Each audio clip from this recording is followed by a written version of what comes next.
vaikystė, taip, vyras tampa vaiku, žmona tampa mama. Aišku, gali būti kažkokia gyvenimo sfera, kuris yra tiesiog vyras, atsakingas, dirba, tvarkosi ir viskas tvarkoja, taip? Bet galim pamatyti, kad yra kažkokia kita dalis gyvenimo, taip? Kita dalis jų bendro buvimo, namų buvimo, kur vyras tampa labiau vaiku negu vyru. Tas, kuriam reikalingas, sakykime, motiniškos globos, motiniškos paramos, tu nuspręsk, tu padaryk, tu suorganizuok ir visą kitą. Ir sakykime, įsipina į tokį procesą, taip? Ir paskui gaunasi tokia situacija, kad ne vyras imasi atsakomybės, aš tvarkau ir pasikviečiu pagalbą tos, kas man reikalinga, taip? Bet tu man padėk, tu padaryk, tu būk šalia, tada aš gerai jausiuosi. Tu būk šalia, kada aš tai darysiu, taip? Taigi, sakykime, šitam procesui, aišku, yra dvi pusės. Viena pusė, kas priklauso pačiam vyrui, taip? Dėl ko jisai linkęs žmonoje ieškoti mamos. Ir kita dalis, tai priklauso moteriai. Kodėl jinai linkusi taip, kad susikūrė tokia santykiai. Nes šeimoje už santykius namuose be abejo atsako abu žmonės, taip. Ir iš esmės, kokie susikūrė santykiai namų erdvėje tarp vyro ir moters, taip, iš esmės tam daugiau įtakos turi moteris negu vyras. Moteris turi daugiau galios įtakoti, kaip ten bus viduje. Tai nereiškia, kad vyras nėra atsakingas už tai, kas ten yra. Bet galim pasakyti, kad galbūt 60% jėgos ir įtakos sukurti, kokie bus santykiai namuose, kas už ką atsakys, kas kur rūpinsis ir kuo mes būsime. 60% tos įtakos turi moteris savo rankose, tai 40%, o kartais netgi mažiau, turi galimybės įtakoti, kaip ten bus pakreipti į kurią pusę. Kas formuosis? Vienokie ir kitokie santykiai formuosis. Sakykime, turi galimybės vyras pakreipti. Tačiau, aišku, gali būti, kad kartais moteris sako, nu, stengiuos, bet vis neišeina. Taip, aš noriu kitaip pakreipti, o vyras, kaip užsispyręs, važysi vis tiek laikosi savo. Taip. Sakykime, pirmas klausimas, kad yra, kaip tai gali būti susijęs su vyru. Kad vyras nesima atsakomybės ir netampa tuo vyru, kuris turėtų būti lygus su moteriu. Kodėl jisai ieškom žmonoje atramos ir mamos? Užduokim klausimą, pagalvokim logiškai. Kodėl vyras ieško mamos žmonoje? Be abejo, ieškom to, ko trūksta. Bet tos mažas šeima. Kaip? Mažasis vaikas šeimas, kas pasakyti. Taigi, kad jis mažasis vaikas, tai nereiškia, kad taip turi būti, taip? Esmė tame, kad, sakykime, jeigu jis ieško mamos žmonoje, vadinasi, jam jos trūksta. Iškart būtų galima užduoti klausimus, koks tas santykis su mama? Kaip jis kartais nevadovauja mamai, nenurodinėja, kaip jis turi gyventi. Pas mamą nesijaučia tvirtai jisai namuose. Nepasakyčiau. Taigi dažnai, sakykime, gali būti vienas atvejis, kada, pavyzdžiui, vyras savo mamai tampa viršininku, draugu, taip, vadovu ar lygiu su mama. Tada jis tampa partneriu mamai, taip, bet jis nėra laisvas būti vaiku mamai. Ir atitinkamai jam mamos trūksta, tada jis ieško mamos kur. Gali būti, kad jis su mama jaučiasi gal ir vaiku, bet būna toks procesas, kad kažkas yra įvykę pas mamą, pas jį, ir ta meilės tekėjimas iš mamos į vaiką, jis neteka pilnai laisvai. Ir gali būti, kad jis neužsipildo mama. Jis su mama yra, bet jis neužsipildo mama. Ir jam trūksta mamos, tada jis ieško kaip kompensacijos žmonoje.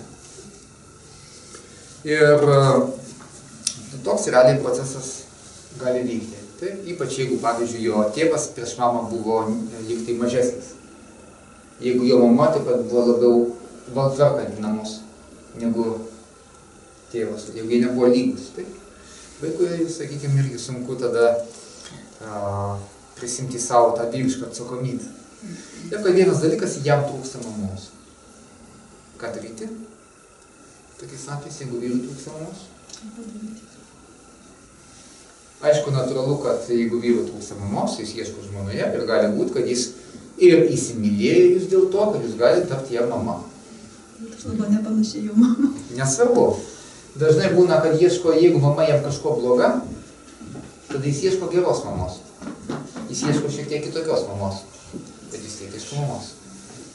Taigi, sakykime, tokiam procesui, kaip padėti tam vyrui, ne? Kaip padėti vyrui, nustoti ieškoti mamos žmonoje. Tai yra labai paprastas žingsnis. Reikia kažkokiu tai būdu padėti, kad jo viduje taptų vis daugiau pagarbos mamai. Ir jeigu žmona tokio vyro žiūrės į savo, vadinasi, anytą su gilia pagarba, jeigu žmona vyro nemanys, kad aš esu geresnė už tave, jeigu vyro žmona nesijaus pranašesnė už jo mamą, o galės savo vidumi, būtent vidumi, giliai nusilenkti jo mamai ir sakyti, tu esi ta, kuri davė gyvenimą tam žmogui, kurį aš pamilau, ir tu visuomet būsi jam pirma, o aš būsiu tik tai žmona, mama esi tu.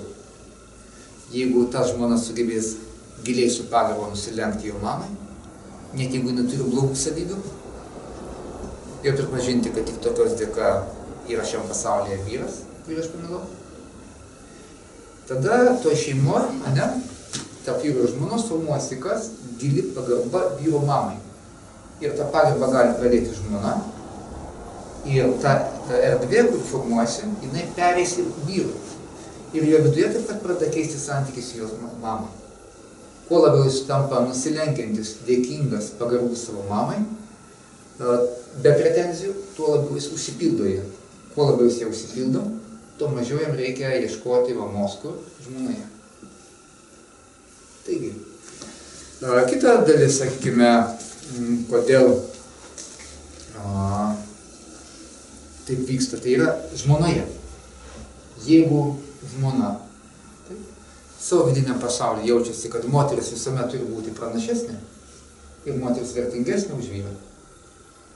Ir jeigu moteris savo viduje jaučiasi, kad aš esu svarbesnė negu tu, ir sakysim, kad aš vis tiek darau daugiau negu tu, taip? Ir aš tau duodu daugiau negu tu man, taip?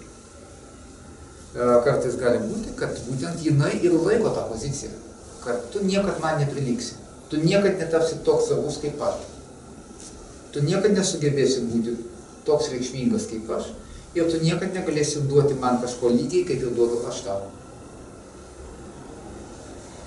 Ir būtent tokia pozicija, sakykime, iš esmės gali būti kaip spyna ant durų, kuri neleidžia vyrui iš esmės atsistatyti ir būti vyru. Todėl, kad santykis moters ir vyro, pavyzdžiui, tu pasistenk būk vyriškas.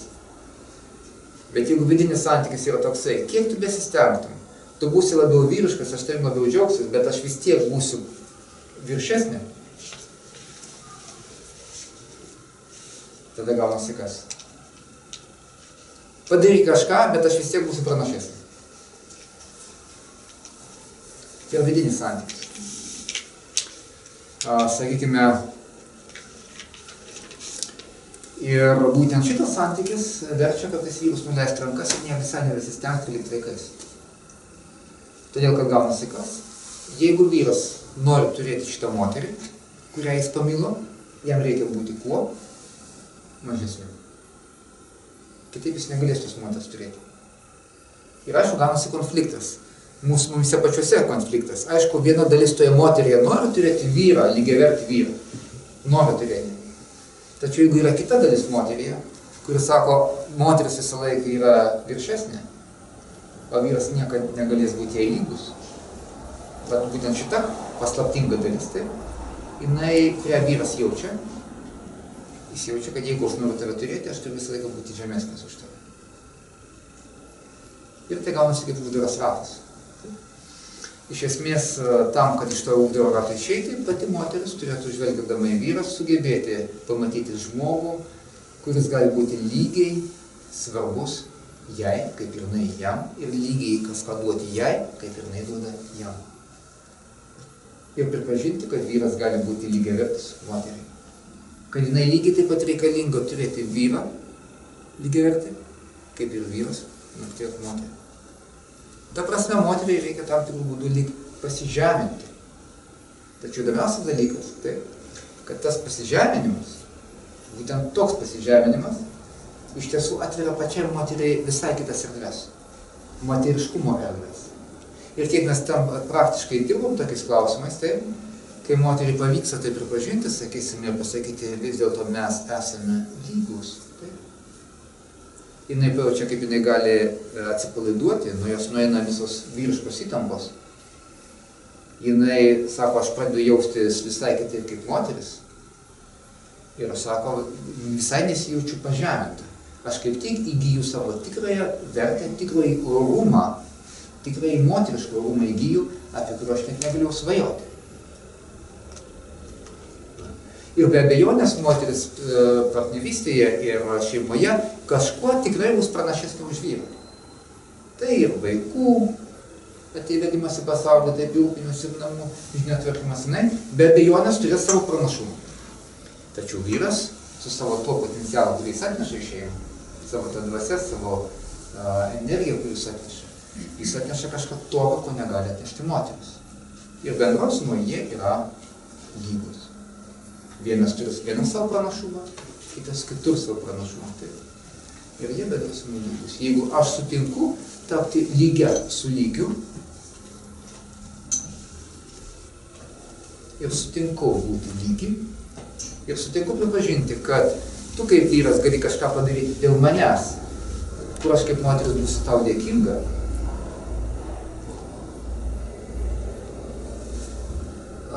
Ir čia, tame tu būsi galbūt netgi pranašesnis už mane, o aš būsiu pranašesnė kažkokiu kitur, bet bendros mes būsim lygus. Tada pas vyrą atsiranda šansas. Gaunasi jis gali būti lygiaverčiu vyru, neprarasdamas tos moters. Nes iš esmės vyro moters santykiuose, sakykime, yra toks procesas, kuris nesąmoningam lygmenį veikia. Vadinasi, ir harmoningi santykiai yra tada, kada moteris seka paskui vyrą į jo kilmės šalį, į jo šeimą, į jo religiją, į jo tautą. Ir jų vaikai tampa vyro giminės vaikais. Aišku, eina kalba apie tai, kad jie besąlygiškai turi gerbti motiną ir motinos giminę. Čia net nediskutuotinas klausimas. Taip? Bet iš esmės moteris išteka.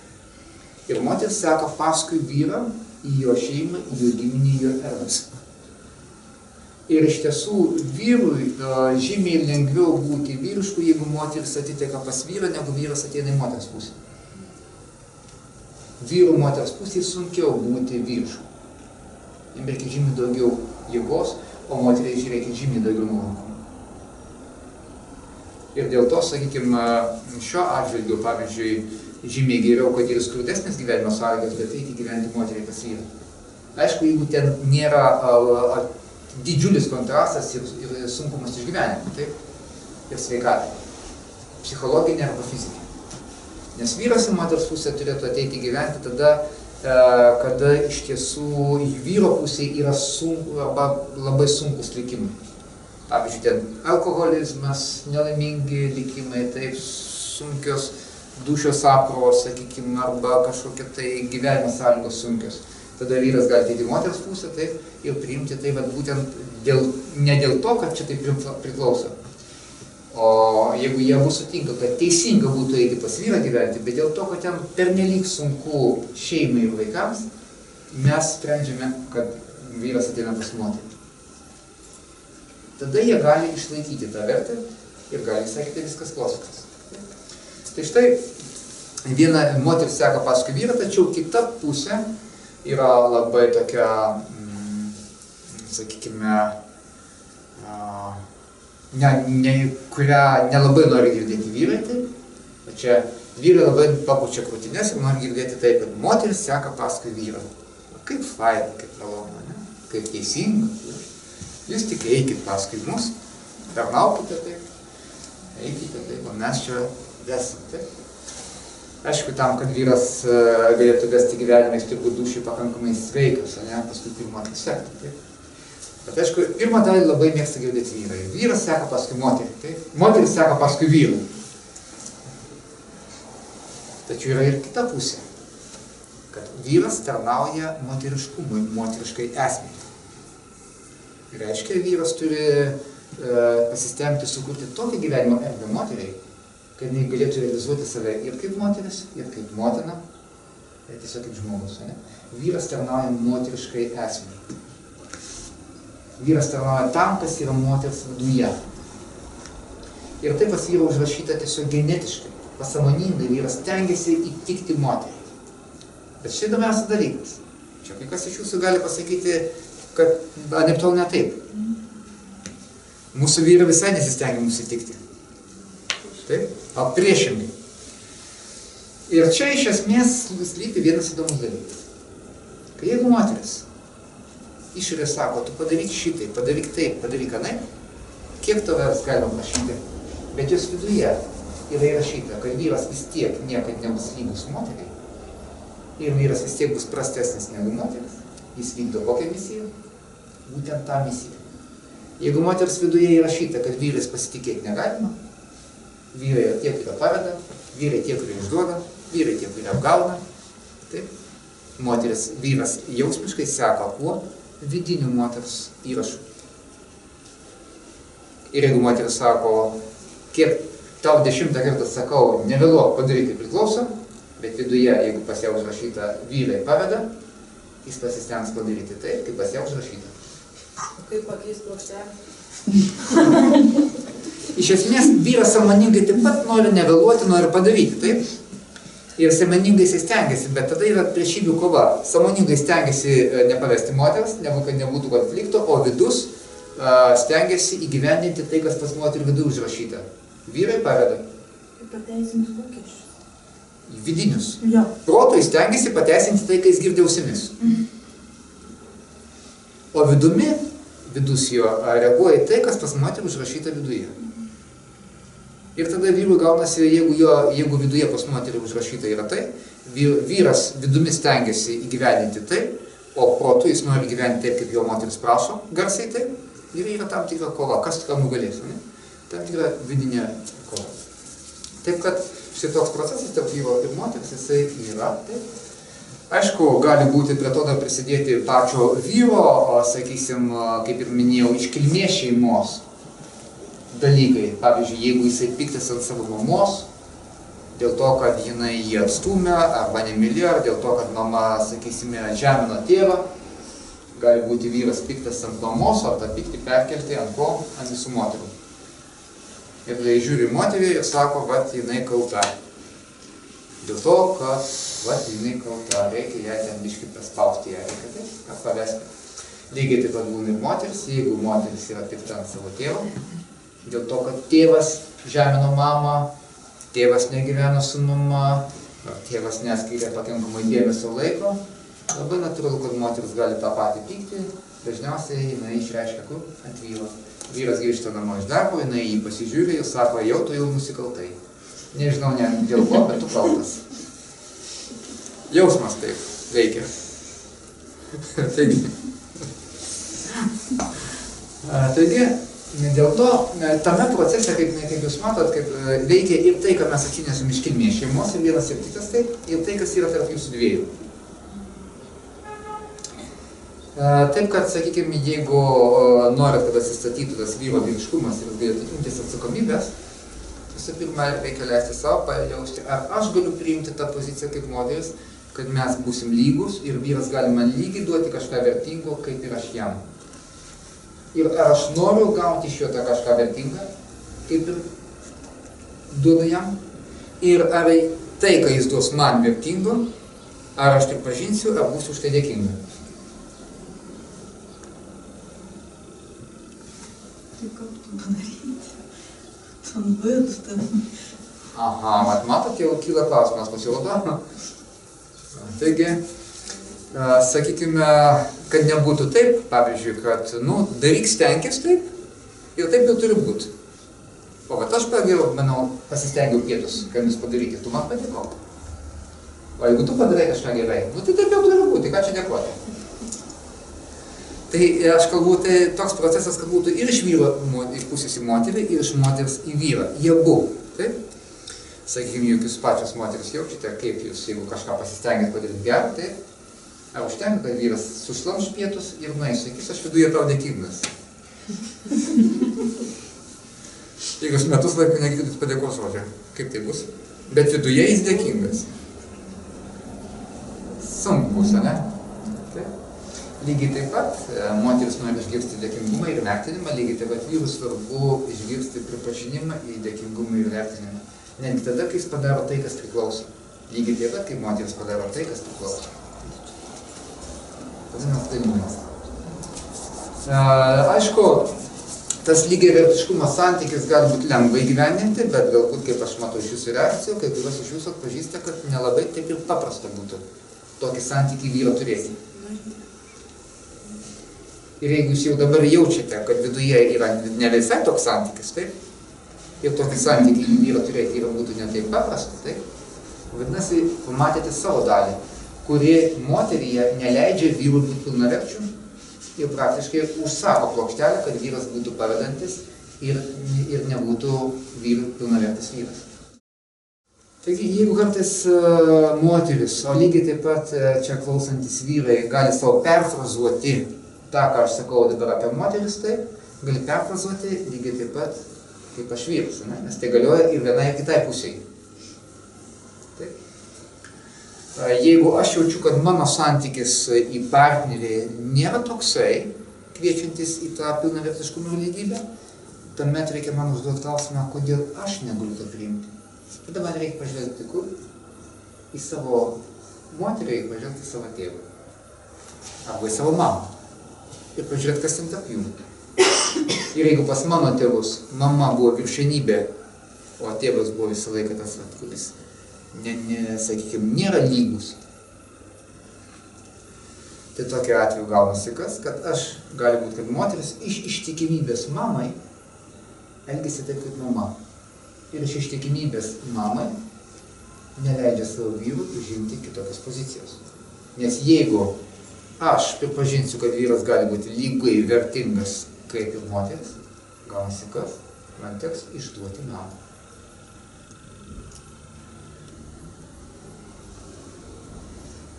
Man teks tapti kitokiai negu mama. Ir net jeigu aš jau visą gyvenimą narystę sakiau, aš noriu būti kitokia negu mama. Ir gali kitokį gyvenimą. Taip. Dažniausiai, kuo labiau sakoma, būsi kitokia negu mama, po kažkiek metų pamatom, kad tai jie taip. Ką reiškia? Kodėl kartais nepavyksta būti iš tiesų viduje pozityviu būdu kitokiai negu mama? Labai paprastai, kuo labiau aš sakiau, kad kažkas pas mamą negerai, tuo man jos daugiau trūksta. Aš jos nepriėmiau.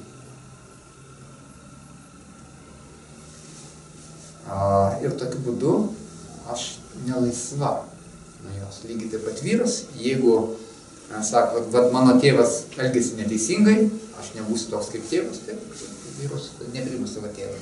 Ir atitinkamai tada kas, jam netrūksta. Ir vėliau jis tampa toks kaip tėvas. Taigi, žingsnis kaip tai gydyti būtų labai paprastas. Pasižiūrėti moterį į savo mamą. Ir jeigu mama buvo viršesnė už vyrą, už tėvą, ir laikė tą poziciją, o tėvas buvo šiek tiek vaikas triukšmavo, sakykime, tokiu būdu, pasižiūrėjus į mamą su tėvu, giliai nusilemti, pasakyti taip, jūsų gyvenimui taip ir yra teisinga. Jūsų gyvenimui, jūsų likimams, jūsų situacijoms, tam likimui, kurį jūs papuolėte, taip yra teisinga. Gali būti, kad pokario laiku, sakysim, vyrų kategorija iš tiesų buvo nusilpninta ir moterim reikėjo imtis atsakomybės daugiau už vyrus, taip? Ir jeigu mes su tokiu būdu pažvelgsime tą laiką, sakysim, taip, jūsų laikų tėti vyrai buvo nusilpninti, nes tie, kurie buvo stiprus, sąžiningi, teisingi, turintys stuburą vyrai, kurie nebijojo pasakyti vyriško žodžio visuomenėje, taip? Kas jais atsitiko? Arba jis nušovė, arba įkalino, arba išvežė. Juk taip būtų. Tai teko jam pasislėpti. Ir jeigu mes pasakysime, jūsų laikų tai buvo teisinga, ir mamai teko imtis atsakomybės daugiau, tą vyriškumą išlaikyti, taip. Ir aš jums nusilenkiu giliai, kad jūsų laikų taip ir yra teisinga. O mano laikė dabar yra saugiau, ir mano laikė aš galiu sau leisti priimti kitokią poziciją. Bet tik tada, kada aš pripažinsiu, kad jų gyvenimas yra teisingas toksai, koks yra. kad sugebėsi viduje giliai nusilenkti ir mamai, ir tėvui. Ir būtent tokiems, kokie jie yra. Tėvo vaikiškumui, mamos vyriškumui. Jeigu sugebėsi giliai nusilenkti su pagarba ir dėkingumu, kaip vaikas, tada aš galėsiu atsisukti į savo gyvenimą ir pradėti gyventi visai kitą etapą. Sakykit, o jeigu tėvai išsiskyrė nuo mažens ir tu neturėjai to pavyzdžio šeimos pavyzdžio? Taip, jeigu tėvai Ir išsiskyrė, nėra į ką pasižiūrėti. mes pasižiūrim į jų tokius likimus, į jų tokius gyvenimus. Ir įdomiausias dalykas, kad jeigu aš, sakykime, sugebu pasižiūrėti motiną, kuri nesugebėjo išlaikyti tėvo ir meilės, ir pasižiūriu į tėvą, kuris nesugebėjo išlaikyti kaip moters mamos ir jos meilės, ir nusilenkia jiems tokiems, su jų tokiais likimais, kad jie negalėjo džiaugtis gyvenimu kartu ir meilė kartu. Tai yra tam tikra kaina, kurį sumokėjo, taip, jie negalėjo džiaugtis. Kažkas juose pas vieną ir pas kitą buvo sužeista. Taip. Ir sakysiu, jūsų tokie gyvenimai ir yra man teisingi. Nes jeigu jūs būtumėt buvę kitokie, kas būtų buvę kitaip? Kaip? Pats kitoks būtų. Ne. Arba nebūtų Nebūtų. Jeigu jie būtų buvę. Tas negalėjo turėti, kad ir aš, Kaip? pavyzdžiui, išsiskyriau. Be abejo, gali turėti. Esmė tame, kad jeigu tėvai būtų buvę kitokie, tai jų gyvenimas būtų buvęs kitoks. Ir jeigu mama būtų buvus kitokia nuo jaunystės, jinai greičiausiai būtų įsimylėjus visai kitą vyrą. O tas tėvas jos net nesudomintų, nes jinai kitokia, jinai kitaip jaučiasi. Moteris, kuri kitaip jaučiasi, kuri kitaip, ta moteris, kuri gali išlaikyti vyrą gyvenimui, jinai pritraukia tokį vyrą, kuris taip pat atviras gyvenimui su moterim per visą gyvenimą. O moteris, kuri negali išlaikyti vyro gyvenimui, dažniausiai pritraukia tokį vyrą, kuris taip pat negali turėti tos partnerystės gyvenimui. Taigi, sakykime, pirmas žingsnis suprasti tai, kad jeigu mama arba tėvas būtų buvę kitokia, tai manęs nebūtų. Taip, kad aš turiu gyvenimą vien dėka to, kad jinai buvo tokia, o jis buvo toks. Įsileiskim šitą frazę savo vidų. Taip. Ir paklausim, kaip jinai veikia. Kas pas mus atsiranda viduje? Priekaištai ar susitaikymas? Būtent. Kai suvokiam, kad jie tokie yra vienintelis bilietas į mano gyvenimą. Ir tai, kad aš dabar turiu savo mylimąją, tai, kad aš turiu vaikus, tai yra vienintelis bilietas. Būtent tokie tėvai, su tokiais gyvenimais. Mes galim pradėti filosofuoti, išvedinėti, kad jeigu jie būtų apsivedę ir po to pasikeitų, būtų kitokie. Nu gerai, jeigu vyras ir moteris kitaip jaučiasi, kitaip pergyvena, kitaip myli, ar kasdienybė tokia pati ar kitokia? Visai kitokia. Ar ne taip? Pavyzdžiui, jūs moteris, kurios gyvena su savo vyrais, taip? Ar toks pats vakaras su vyru, jeigu jūs jaučiatės gerai ir jūs traukia prie vyro, arba jaučiat skauda galvą ir nenoris jo matyti? Tas pats vakaras ar kitoks? Kitoks, ne? Vienu atveju kažkas vyksta, kitu atveju nieko nevyksta, taip? Arba vyksta kažkas tokio visai nemalonaus. Taigi, jeigu tėvai būtų buvę kitokie, net ir gyvendami kartu, jų gyvenimas būtų buvęs kitoks, o tada jie paprasčiausiai mylisi kitų grafikų. Ir ateina kiti vaikai, o ne aš.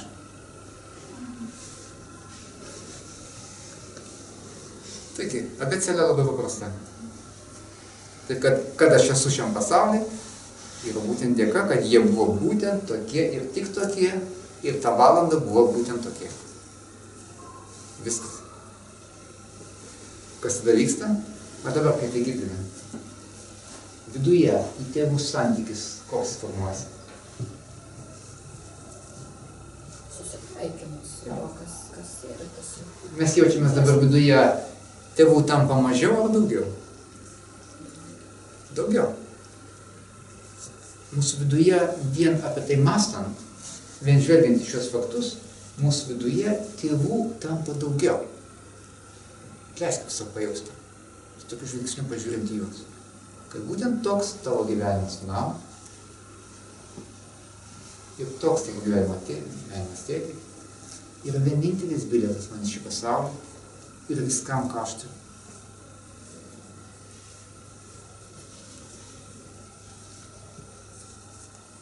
Ačiū, kad buvo būtent tokie.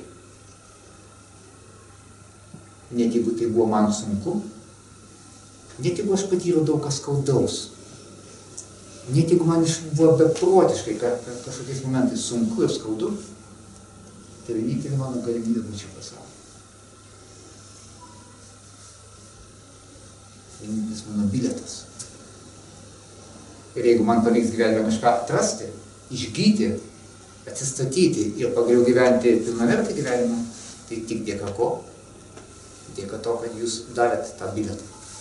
Net jeigu tas bilietas buvo sunkus man. Pirmą 10-metį, pirmą 20-metį, pirmą 30-metį, net jeigu jis man buvo sunkus bilietas. Tai vienintelis bilietas. Kas kyla? Ačiū. Ačiū, tėti.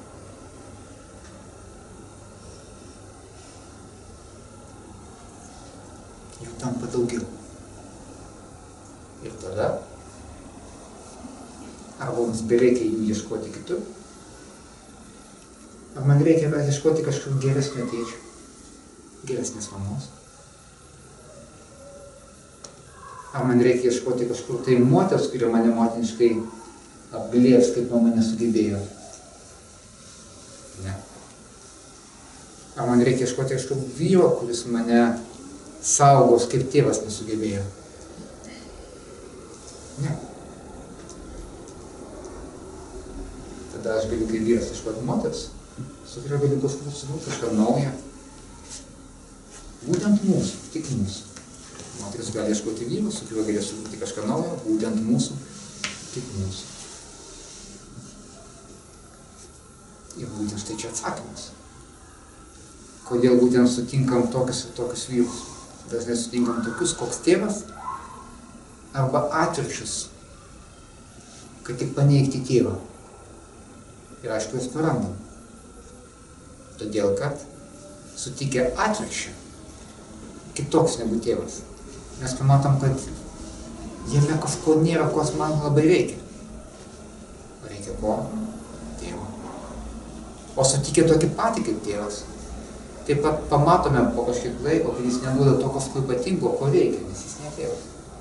Ir vėl nusiviliam. Ir vienu ir kitu atveju nusiviliam. Arba pradedam atstumti. Arba net jeigu neatstumiam, iš mūsų vidaus spindulėje tu net toks, koks turi būti. Tu kažko netinkamas. Ir vyras tai jaučia. Ir pasidaro procesas. Atsitraukim. Lygiai taip pat, sakysim, iš vyro pusės. Jeigu susirado moterį, kuri, sakykime, ieško mamos, jis jai visą laiką be žodžių sakys, tu neturi pasveikti. Ir kaip jausis mama? Kaip jausis žmona? Kas tai? Arba jisai norės sutikti atvirkščiai kitokią negu mama. Ir visą laiką jaus tai vėlgi taip pat, kad kažkas ne taip. Ir vėlgi moteris jausis blogai. Ir šis toks procesas, vėlgi mes sugrįžtame prie to paties. Jeigu sugebame priimti tuos tikruosius, nereikia ieškoti kitur. Ir mes tamam laisvi suduoti kažką naujo. Tai štai yra tas dalykas. Ir dabar sugrįžtant prie šito klausimo, pirmojo, apie Dievą ir pas vieną ir pas kitą savo dalis. Kaip apsieiti su pirmąja, su vyro mama, taip, žmonai, jau minėjau, kad vyras taptų vis laisvesnis nuo savo mamos. Kaip apsieiti, sakysime, su savo tėvais.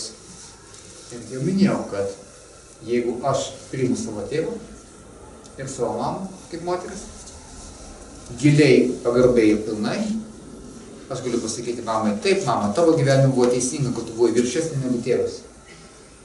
Ir jūsų laikui, jūsų gyvenime tai teisinga ir tai atlikta. O savo gyvenime aš galiu įgyvendinti kitą etapą moters giminės veiksmo, moters giminės patyrimo. Mamos gyvenime tai buvo, pavyzdžiui, kad moteris turėjo laikyti ir už save ir už vyrą. Močiutės gyvenime galbūt jie buvo sakysim, senelis viršesnis negu močiutė, taip. Mamos gyvenime mama viršesnė negu tėvas, taip. O mano gyvenime, trečios kartos moters gyvenime, aš jau galbūt galiu įgyvendinti kažką naujo, kur mes esame lygūs. Tokiu būdu, kas vyksta, šitą kartą gali įgyvendinti tai, kas yra kaip bangose, ane? Per keletą kartų ir įgyvendinti taip pat kažką tokio kaip moterišką likimą, įgyvendinti savo naują asmeninį ir visos giminės moterų likimą, kuris įprasmina ir palaimina visą moterų giminę. Tada mes tampam laisvi tai daryti. Laisvi tai gyventi. Ir atitinkamai, sakykime, tas santykis ir tėvelį. O vėliau, žvelgiant į savo vyrą, ta moteris, atlikus šitą žingsnį į savo tėvus, jūs pajausite, kaip jūs visiškai kitaip galite žiūrėti savo vyrą ir iš tiesų pajausite, kur vienas ir kitas turi tą potencialą, jūs galite būti vienas kitam lygus. Ir tada net jeigu vyras įprato gyventi šiek tiek ir vaikas, tai kažkada, kai jisai padarys kažką vyriško, vyriško padarys, moteris galės to pasidžiaugti, padėkoti laisvai. Ir kas tai bus? Nes taigi vyras pasijaus kitaip, kai įvertino tai. O kada vyras galbūt panorės būti vaikų, jeigu vyras kažkokiu momentu vėl išlys kaip vaikas, moteris galės galbūt tokiu metu arba nusišypsojus pasakyti, nu gerai, padarysiu aš tau kažką kaip tokį žaidimą, taip, malonę, bet tada jinai neįkris mamos rolę. Jinai žinos, kad aš mama negaliu to būti, aš galiu, šiek tiek motiniškai tavim pasirūpinti, bet aš nieko netapsiu tavo mama, nes tu turi mamą. Vyras ir moteris gali taip pažaisti šiek tiek. Tiek moteriai galbūt reikia kažkada, kad vyras ją tėviškai apkabintų, taip. Bet jeigu jinai supranta, kad iš tiesų aš taip darau, taip, jinai niekad neperprojektuos į vyro tėvą. Tada mes tai galim šiek tiek, pažaisti, suteikti viens kitam tam tikrą malonę, bet nelikti tose rolėse. Ir iš tiesų, sakykime, moteris gali pasakyti, žinai, mielasis, vis dėlto kaip aš galiu čia tau kažką nurodyti, juk aš esu tik moteris.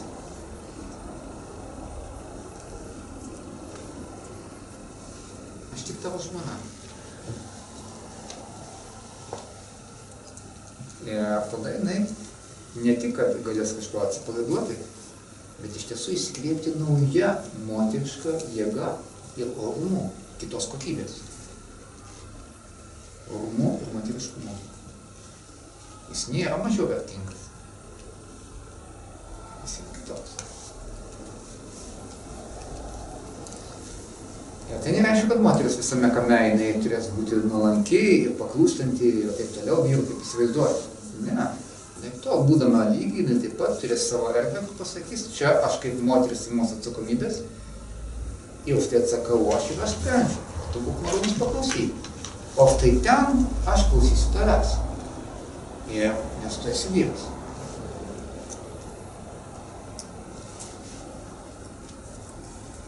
Tai štai bendra tokia aritmetika, kaip su to apsieiti. Tiek tada, kada, kaip sako, ieškom tokių partnerių. Taip, ir čia toks atvejis. Ir kitas dalykas, atsakant į klausimą, kodėl sutinkam vyrus, kuriam trūksta vyriškumo. Galbūt užduoti klausimą, sakykime, ar kartais tėvui netrūko vyriškumo. Ir jeigu tėvui trūko vyriškumo, tai gali būti, kad dėl to ir sutinkam, kad ieškom tėvą. Arba jeigu tėvo vyriškumas buvo kietas ir, sakykime, kietas ir galbūt skaudus ar grubus vyriškumas, taip, kuris galbūt skaudino, norisi turėti kitokį tėtį, ne vyrišką, ne tokį vyrišką, švelnesnį. Ir gaunasi, ieškom dūšiai, ieškom tokio vyro, taip, ir sutinkam pritraukti būtent tokius vyrus. Bet čia pat jais nusivylė, nes jis kartu su to yra vaikiškumas. Tai gali būti toks procesas.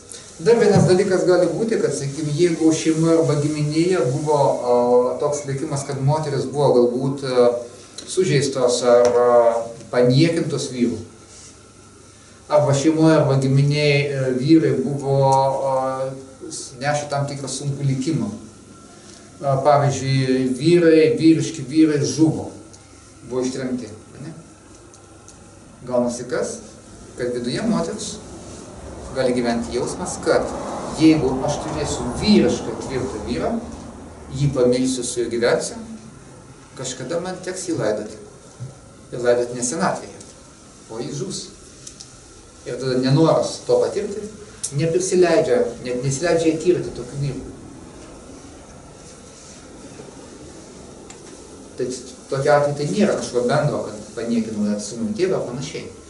Galbūt grynai moteriško likimo, taip ir vyro likimo padarinys. Bet dūšia saugojasi nuo skausmo. Arba, sakykime, gali būti, kad šeimoje arba giminiai buvo vienas ir kitas vyras, kuriam likimas lėmė tam tikrą liūdną misiją. Pavyzdžiui, jis tapo kažkokios kariuomenės kareivių ir žudė žmonės. Gal ne šiaip dalyvavo kare už tėvynę, taip, o gal buvo KGBistas, taip.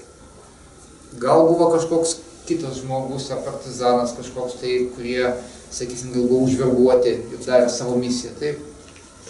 Tai nėra paprastas tėvynės gynimas, tada, kada yra peržengta riba gynimas, taip, ir tampa žudiku arba prievartos nešėjų. Tada gaunasi, kad šeimų ir giminiai fiksuojasi toks procesas, kad vyriškas vyras yra prievartautojas žudikas. Ir jis gali nuo to gintis. Ir neįsileisti savo vidų tokių vyrų, net nematyti jų, nubėgti nuo jų. Iš kitos pusės ieškoti ne vyriškų vyrų, nes jie nepavojingi. Jie nepavojingi. Bet tuo pačiu metu dūšia ilgėsi ko vyriškų vyrų ir yra konfliktas. Ilgiuosi vyriško vyro, bet negaliu jo priimti, nes jie pavojingi arba jas teks laidoti. Ką reikia daryti tokiu atveju? Vis dėlto nebijoti pažvelgti į tokius vyrų likimus. Vis dėlto išdrįsti paklausti šeimos giminės narių apie tos žmonės, apie tokius likimus, taip? Tėvelio, mamos pusėje. Ir greičiausiai, jeigu kalbant apie juos, mes išgirsime, kad apie juos nenori kažkas kalbėti. Arba kalba pusę lūpų. Arba, ką ten kalbėti, ten tokie likimai bjaurūs, taip? Nedaug dievė, taip? Tada, kada, pavyzdžiui, jie žuvo, ten buvo sušaudyti, ištremti, paniekinti, kankinti, taip? Jauni. Vidutinio amžiaus, jeigu žydėjai, taip? Ir dažniausiai apie tai nesinori kalbėti labai laisvai. Arba kalbama su kaip apie nelaimingus likimus. O nelaimingi, blogi likimai, jie nepriimami kaip lygiai vertingi. Ir kas tada gaunasi? Jų likimai nėra lygiai vertingi kaip ir mūsų. Ir tokiu būdu jie yra kaip įstumtieji. Mūsų likimai, kurie gyvenam, yra vertingi, o jų likimai, kurie trumpai baigėsi, buvo kankinami, buvo, sakysim, paniekinti, jie tapo, jie netokie vertingi. Gal mes galime laikyti juos didvyriais, taip? Nešti gėles, sakysim, prie paminklo didžiulio, taip, tautai. Bet jeigu jų likimai mūsų viduje yra apgailėtini, arba jų likimai yra kažkokie liūdni arba nelaimingi, jie nėra lygiai vertingi. Ir kaip nekeista, tie didvyriai taip pat tampa išstumtaisiais, kaip ir žudikai, apie kuriuos nenorima kalbėti, nes jie darė blogus darbus. Dažniausiai išstumtaisiais iš dūšios, taip, šeimoje tampa tie, kurie darė blogus darbus, kurie elgiasi blogai. Bet taip pat išstumtaisiais kartais tampa ir didvyriai, nes jų likimai nelaimingi. Ir tik tada, kada mes sugebėsime priimti jų likimus kaip lygiai vertingus, kaip ir tų, kurie nugyvena visą gyvenimą, tai sugebėsime nusilenkti jiem kaip mūsų visos šeimos ir visos tautos likimo daliai, taip? Ir kiekvienas įdėjo savo indėlį, vertingą indėlį, kuo jis bebūtų buvęs. Ir kai sugebėsim save priimti kaip jų tasą, taip? tada tai viduje galės bus atlikta. Ir tada ta moteris galės pasakyti, taip, mano viduje galbūt yra patirtis, kad vyriški vyrai šeimoje giminėje žuvo, bet būtent tokių vyriškų vyrų dėka esu aš ir galiu eiti į gyvenimą ir vėl sutikti vyriškus vyrus. Nes jie perdavė gyvenimą. Tai, kas svarbiausia, jie atliko, perdavė gyvenimą. Ir jeigu laikas jiems buvo sunkus ar nepalankus, tai dabartiniam laikė vyriški vyrai gali gyventi. O jeigu ateis pavojingas laikas, kažkoks karas, išbandymai ar kažkas panašaus, tai mes pasistengsim kažkaip juos išsaugoti, taip, visi kartu. Nors kartais vyriškam vyram tenka imtis būtent eiti į priekį ir prisimti tą didesnės rizikos. Būtent visais laikais vyriški vyrai, taip, visose tautose, visais laikais tapdavo kuo? Jeigu bėda, kas eina į bėdą pirmas? Vyriški vyrai. Ir atitinkamai jie susiduria su tuo, kas rizikuoja pirmoje sveikatą ir gyvybę? Vyriški vyrai. Juk taip. Ir jeigu moteris sutinka priimti savo gyvenimą vyrišką vyrą ir sutinka su tuo, kad vyriškas vyras reiškia tas, kuris greičiau už kitos, už nevyriškus rizikuos sveikatą ir gyvybę, kad apsaugoti, apginti, uždirbti, jeigu aš sutinku savo gyvenimą priimti vyrą su tokia misija, taip, tada ta moteris gali įsileisti gyvenimą ir turėti vyrišką vyrą. Jeigu jos vidus neprima to, kad jinai rizikuoja, nes tas vyriškas vyras, sakykime, jisai vaikšto pavojingesniais keliais, negu nevyriškas, tada jinai negali įsileisti. Tam, kad eiti į tam tikrą, pavadinkime, tokią simbolinę arba nesimbolinę riziką, tai dabar taikos metas, ne, ramus laikas.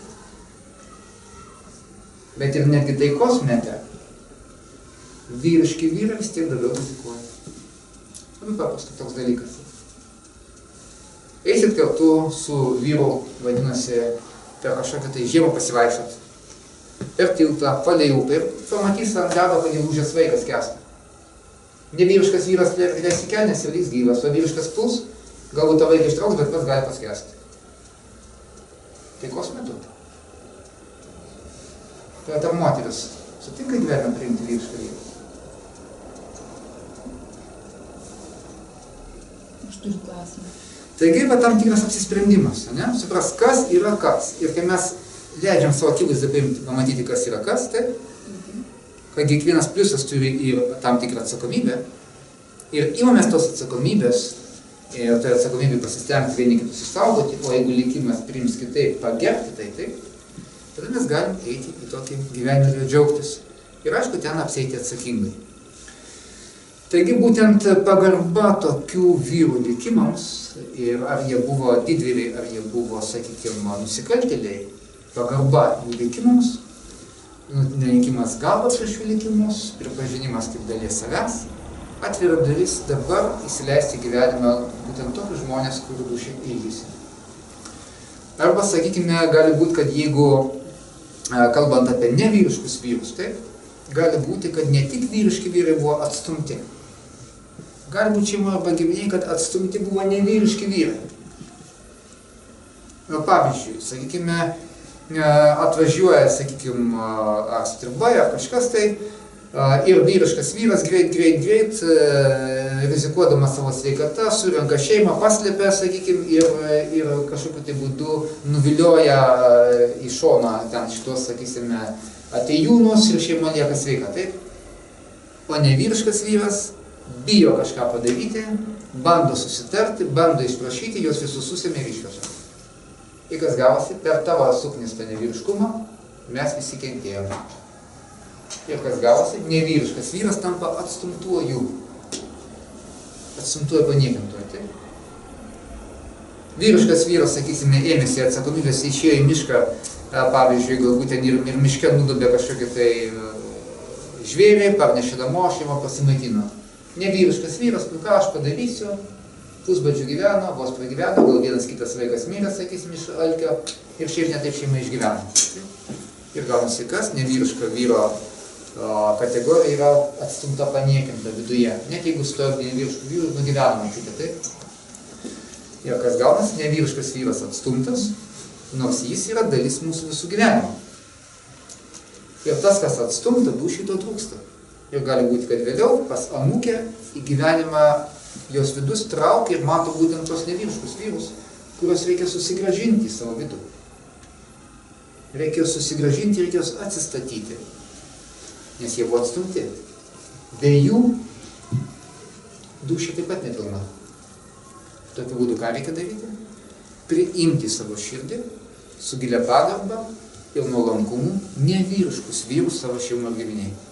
Nusilenkti jų likimams ir pripažinti, kad jūs esate dalis manęs ir per jūs tokius atėjo gyvenimas ir aš turiu gyvenimą dėka jūsų, būtent tokių. Ir tada, jeigu tai įvyks, tada širdis užsipildys tų nevyriškų vyrų likimais, jie taps dalimi manęs, giliuoju pagalvoju giliam nuolankume, jie taps dalimi mano likimo gyvenimo, mano gyvenimo dovanos.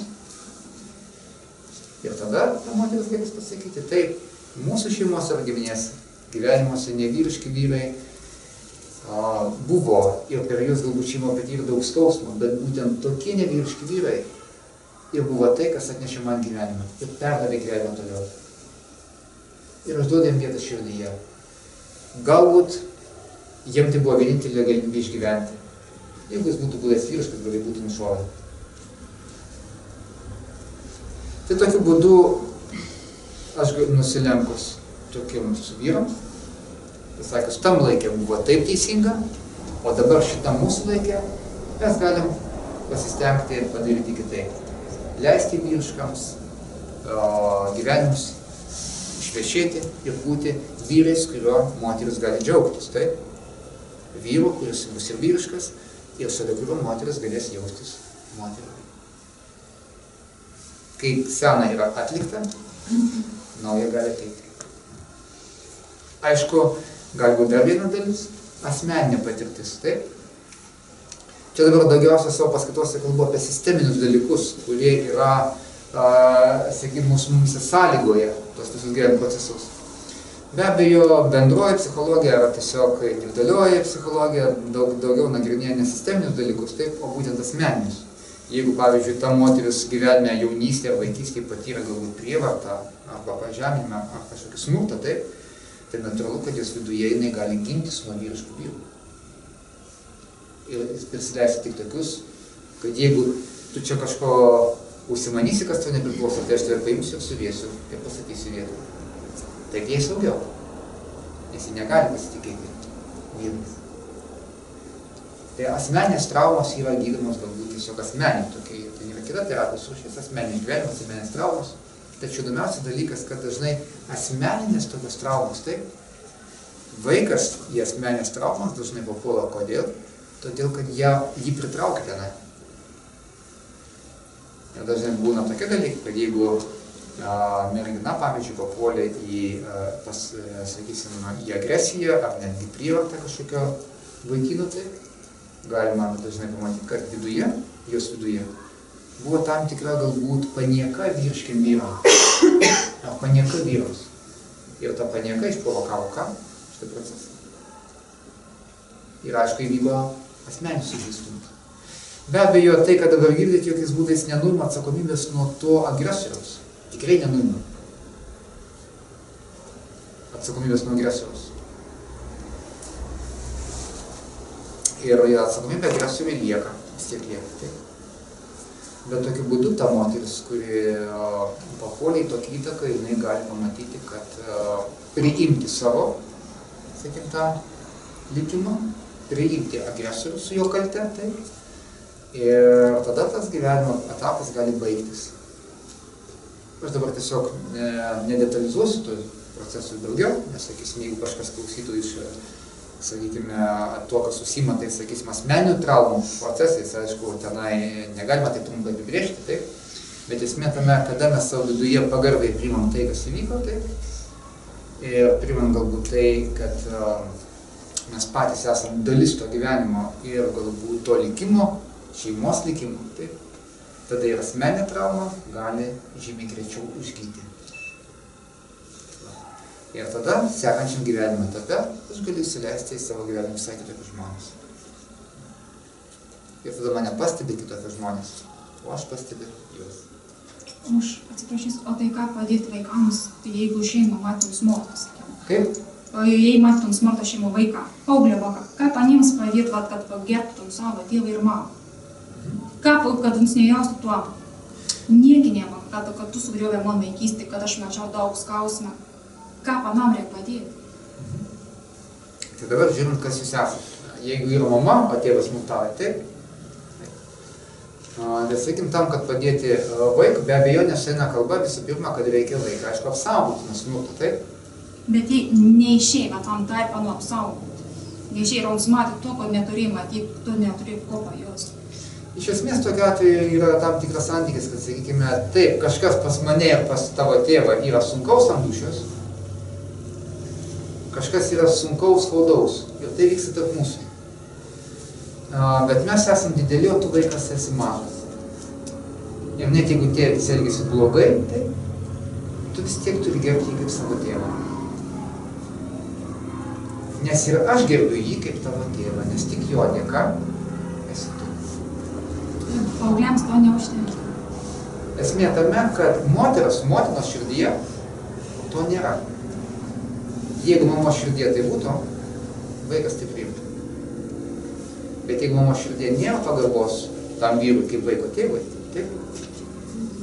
Ir viršų paima smurtautojo įvaizdis, taip? Tada vaikas tampa ištikimas mamai ir jis nepriims tėvo. Jis nepriims tėvo, nes jis ištikimas mamai. Bet vėliau gyvenime, kuo toliau jis į gyvenimą, tuo labiau jam trūks ko? Tėvo. Ir kas tada bus? Jis taps toks kaip tėvas. O užaugęs mamai nesakys, kodėl tu kentėjai ir taip toliau. Arba jis taps toks kaip tėvas, arba bijodamas ir neleisdamas savo tapti tokiu kaip tėvas, jis papuls ant tokių vyrų kaip tėvas. Kažkas, sakykime, gali su juo smurtauti, gali, sakykime, ar darbdavys, ar kiti žmonės, gali jis patirti smurtą, prievartą, sakysim, mušimą, pažeminimus, taip. Ir tokiu būdu jisai susigrąžins ką? Santykį su tėvu. Jeigu norim, kad vaikas būtų nuo to laisvas, taip. Turim padėti vaikui, nepriklausomai nuo to, koks yra tėvas, taip, gerbti jį kaip tėvą. Tai nereiškia, kad tėvą išteisinti ir padaryti iš jo baltą angelą su sparnais. Jokiais būdais ne. Čia galbūt reikia įvardinti, kad tėvas turi savo kaltę, turi savo atsakomybę ir taip, kaip jis elgiasi, yra blogai. Taip? Bet gerbti jį kaip savo tėvą, kurio dėka turi gyvenimą, tu vis tiek privalai. Ir aš gerbiu jį kaip tavo tėvą. Ir dėkinga jam už tai, kad jis tapo tavo tėvu. Nes tėvui jis tapo greičiausiai nesmurtaujant. Tėvui tapo iš meilės. Ir va šitas taškas, vyro ir moters jungties iš meilės, yra svarbiausias ir vienintelis svarbiausias dalykas vaikui.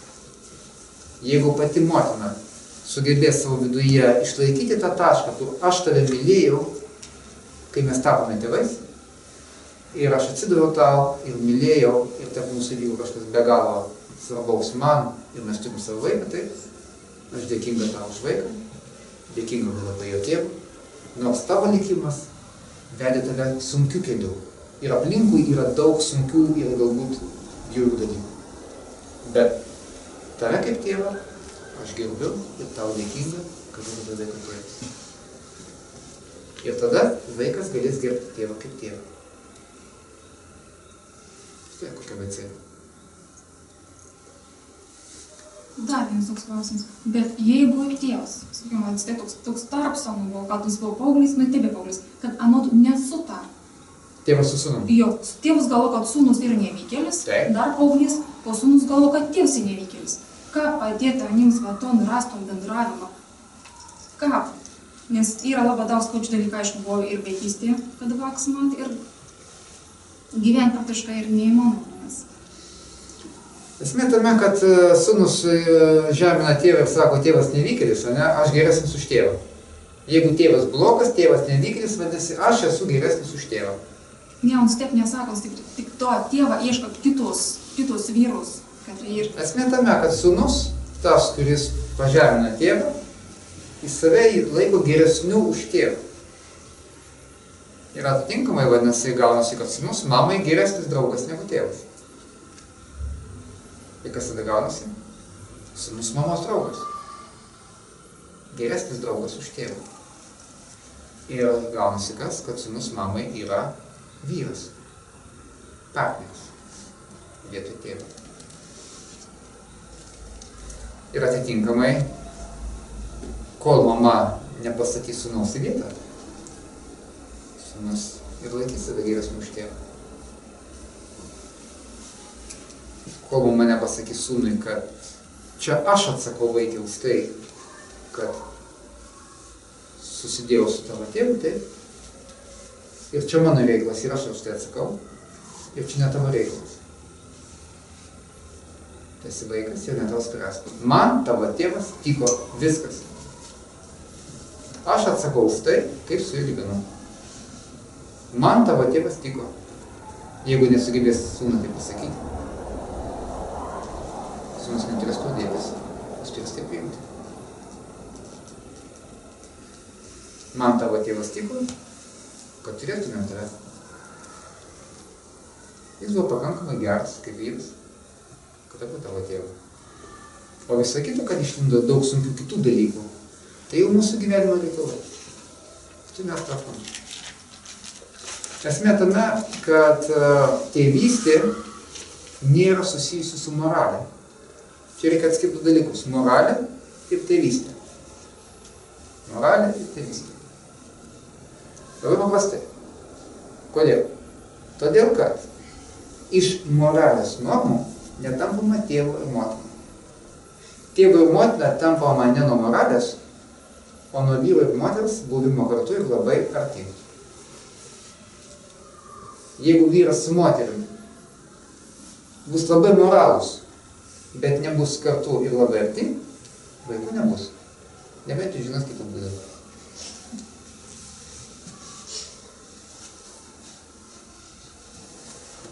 Tarp kitko, čia tas pats aspektas veikia ir tada, kada, sakykim, štai Lietuvoje rečiau tenka su to susidurti, bet ir man yra tekęs to susidurti. O ypač Bertui Hellingeriui, Vokietijoje dirbančiam, nemažai teko susidurti su tuo, su visa karta vaikų, kurių tėvai buvo, sakysim, vokiečių armijos ir dar galbūt SS dalinių kareiviai arba karininkai. Ir kaip vaikui gerbti tėvą, kuris buvo žudikas nekaltų žmonių. Iš esmės, dažnai tokie vaikai tampa arba jaučiasi nepilnaverčiais gyvenime, neturintis teisės gyventi, narkotikai, alkoholis, priklausomybės, savižudybės, depresijos, kaip ir neturintis teisės būti pilnaverčiais. Arba save pakeliančiais aukščiau už kitus žmonės. Pakelimas savęs aukščiau už kitus taip pat yra gynyba nuo savo nepilnavertiškumo.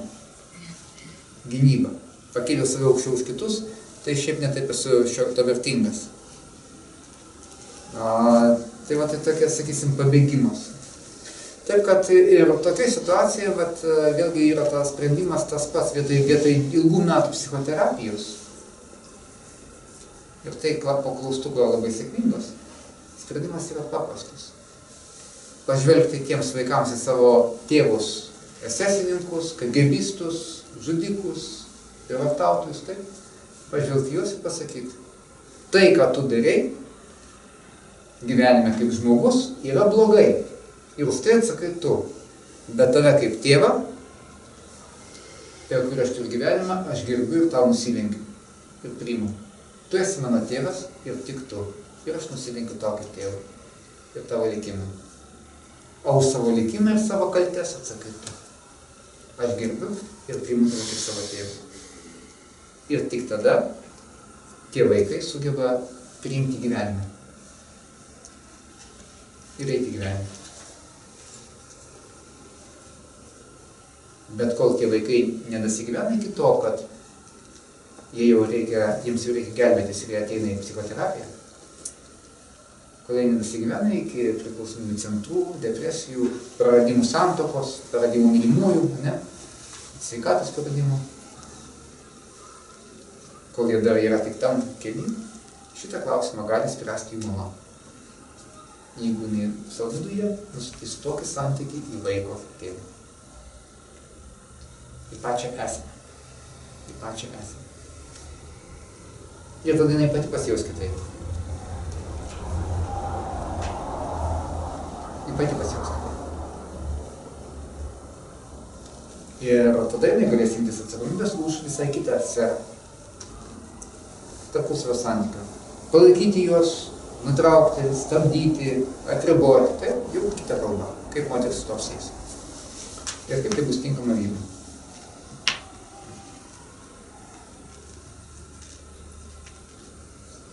Aišku, tas smurtas taip pat gali būti pas vyro pasiekoje to, apie ką jau anksčiau kalbėjom. Jeigu viduje yra santykis, kad vyras niekada nebus pilnavertis, tai jis gali smurtauti iš to. Ir parodyti, jog iš šito vertas. Bet aš dabar neįsileisiu daugiau.